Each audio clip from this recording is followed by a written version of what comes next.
Nasib misal SOZ TLDM. Britain dan Perancis mengumumkan penamatan misal anti kapal masing-masing Harpoon dan SOZ menjelang tahun 2030. Britain yang menggunakan misal Harpoon buatan USA juga mengesahkan kerjasama dengan Perancis dalam pembangunan misal generasi baru Future Cruise Anti-Ship Weapon FCASW. FCASW ialah misal jarak jauh dengan kelajuan hypersonik bagi menembusi sistem pertahanan kapal musuh. Ia juga boleh memusnahkan sasaran di darat. FCASW bukan saja bakal menggantikan perkhidmatan misal Harpoon dan SOZ, malah misal Storm Shadow, Scalp yang juga digunakan oleh kedua-dua negara Eropah tersebut. Apa yang meletakkan misal ini terbaik dalam kelasnya ialah upayaan untuk memusnahkan sehingga 3 sasaran dengan menggunakan satu misal. Ia boleh diprogramkan ke atas sasaran dan dikemaskinikan sekiranya perlu. Mereka misal ini mendakwa kapal musuh hanya mempunyai masa 3 saat untuk memintas misal ini setelah ia melakukan pop-up maneuver pada saat akhir sebelum impact. Mod pelancaran misal ini boleh dilakukan melalui udara, kapal perang dan kapal selam. Bagi Britain, ia menyasarkan keupayaan dilancarkan dari Jet Stealth F-35B dan Eurofighter Typhoon.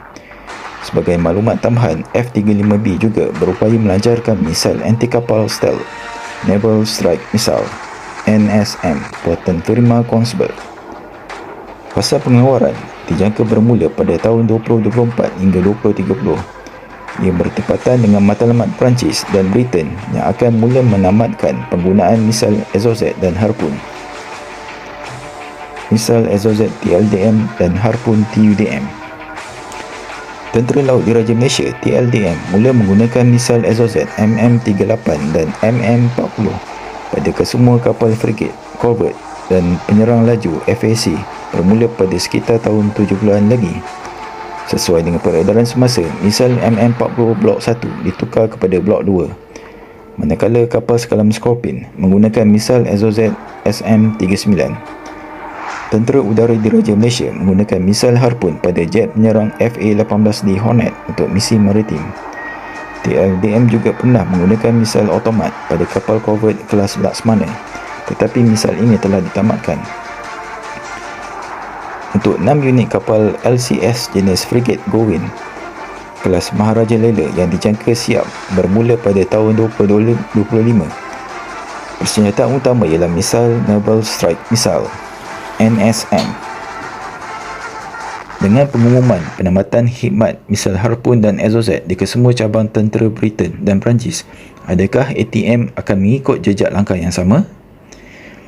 USA juga bakal menggunakan NSM dan LRASM bagi menggantikan Harpoon sebagai persediaan menghadapi ancaman misal-misal China dan Rusia yang semakin canggih.